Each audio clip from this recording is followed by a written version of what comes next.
the Joe Rogan controversy is fundamentally about freedom of speech, essentially.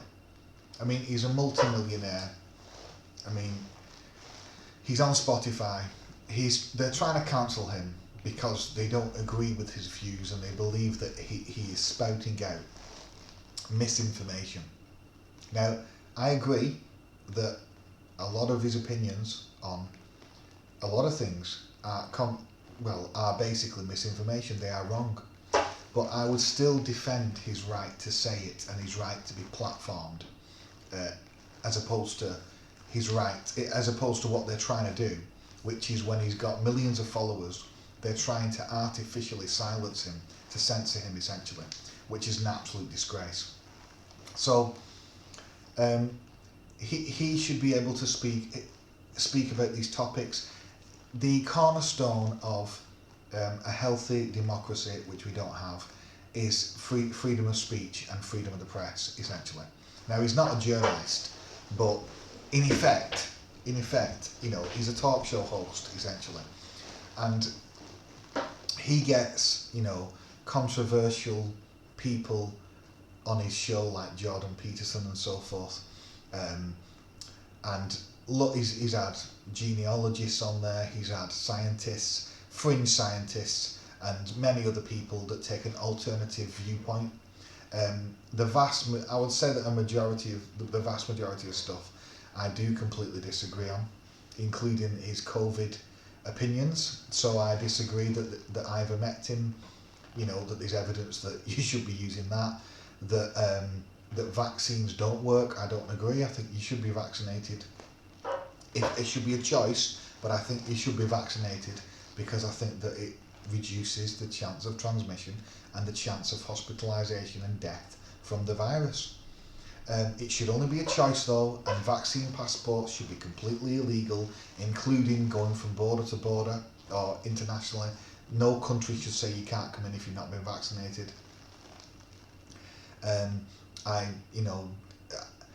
There's loads of other stuff like lockdowns make things worse. Well, it depends what you mean by lockdowns make things worse. In the immediate term, in the immediate short term, I think they do save lives. I think that in March 2020, when the UK and I believe America started to lock down, I think it was justified. I think that the initial lockdowns, although they only postponed the spreading of the virus, they saved some initial lives. Now COVID, so they were justified. When we had a once in a lifetime, out of this world pandemic, that we've never had for years and years, where we have something that was believed to be 10 times more deadlier than the flu, and I think that is false. I think it's more like 3 to 4 times as deadly, but again, we can discuss that in another episode. But I think it was justified to lock down.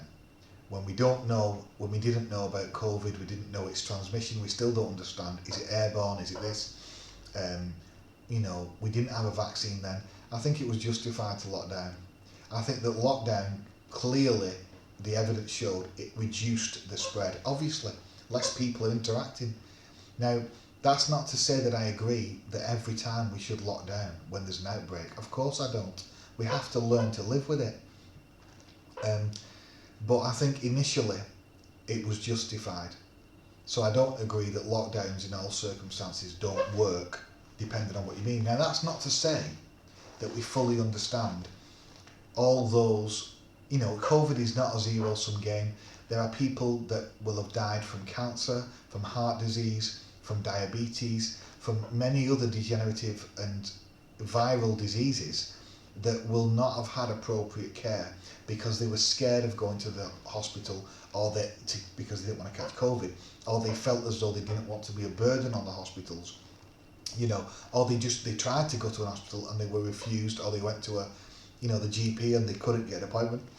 So ultimately, there will have been people that died from suicide, from losing their businesses, and many others. It's not a zero-sum game.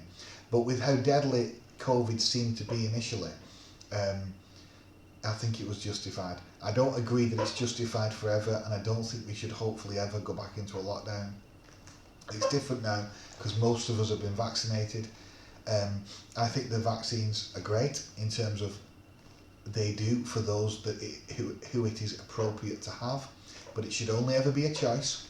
But fundamentally, Joe Rogan, he's putting alternative viewpoints across. He's getting people that I don't necessarily agree with at all, and that are hardly socialists, and I don't agree with him on diet and health and food.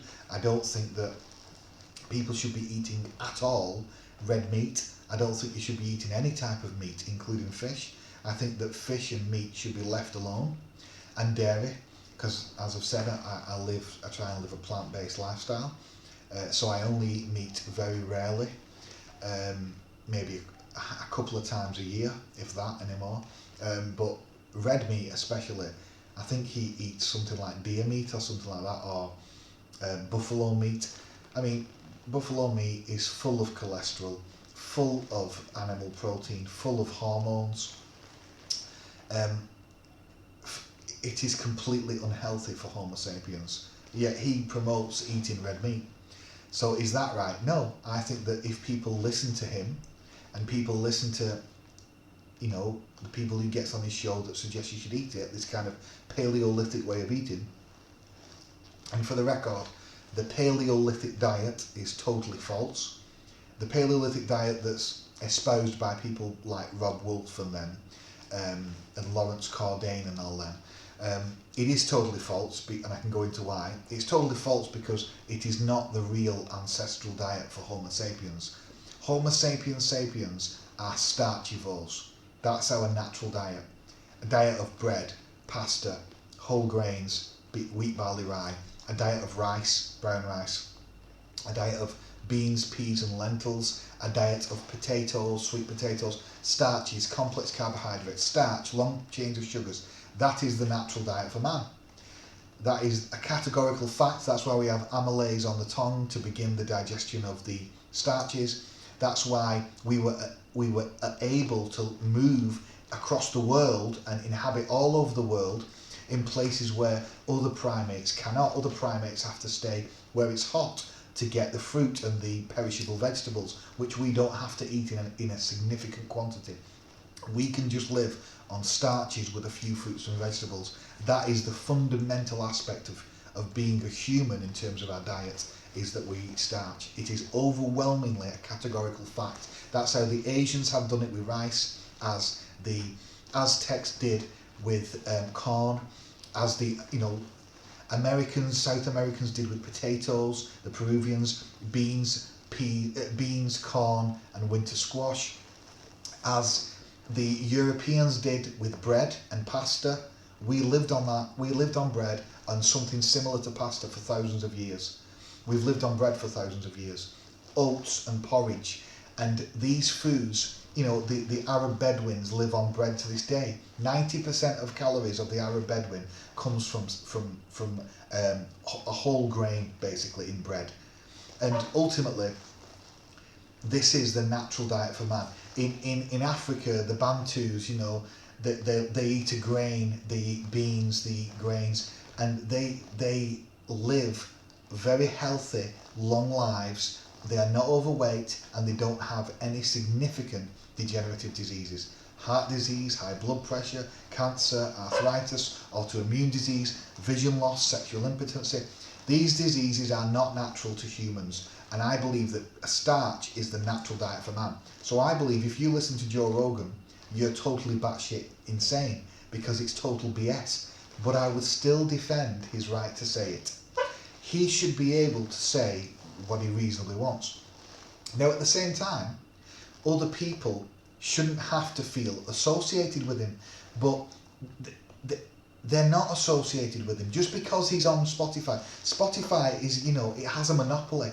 That's like saying that, if I said I want you to deplatform Joe Rogan, and I don't want you to listen to him, and I want you to because if we share a platform, it means that I share his views or I'm endorsing him.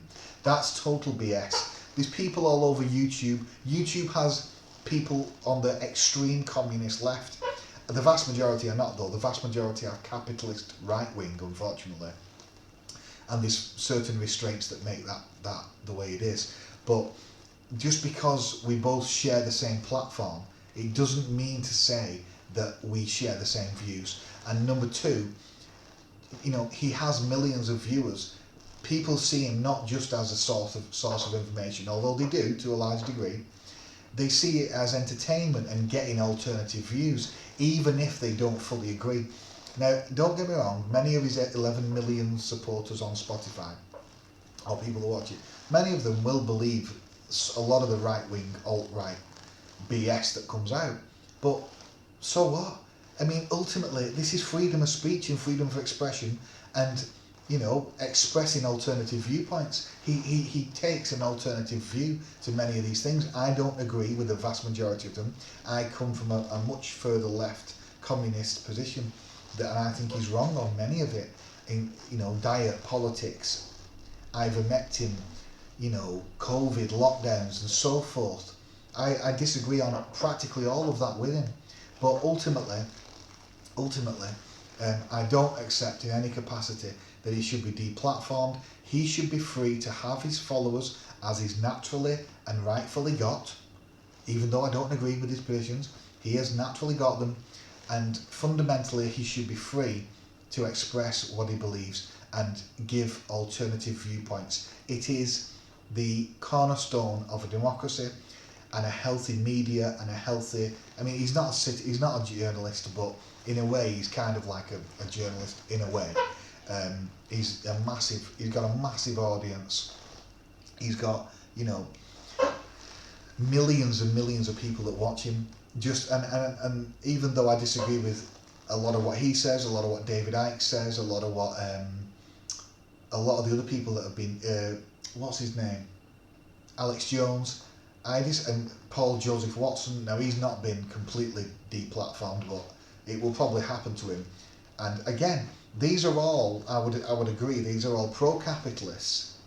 They're all pro-wage slavery. They're all pro, even though to be fair to Joe Rogan, he had Thingy Graber on, the anarchist that has written a book called Bullshit Jobs, and I'm sure he discussed it with him. I don't think Joe Rogan is a straight-up capitalist, but I think that he understands that it is wrong that we have these total BS jobs, and that capitalism, how it rips up the world and commodifies everything and gives people a job in ridiculous, wasteful industries that in an ideal world would not exist, and that people are turned into these wage slaves who just take orders from above. I think that he would agree that this is wrong. So I don't agree that he's a complete straight capitalist crackpot or anything like that. He is intelligent, but I don't agree with the conclusions that he's made on many different topics.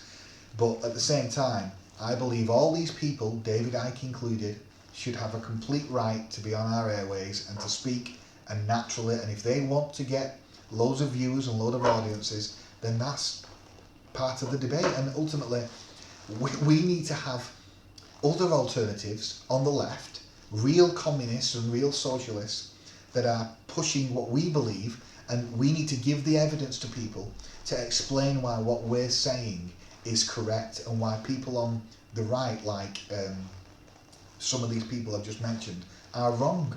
But ultimately, we need to have that discussion, and we need to have alternative viewpoints. And these artists that are trying to disassociate, or whatever you call it, from Joe Rogan, they're trying to set a Spotify. They're trying to create they're trying to create a massive ordeal so that ultimately he will be deplatformed. Excuse me. And it is a total disgrace. There's no question about it. It is a total disgrace. Freedom of speech should rule.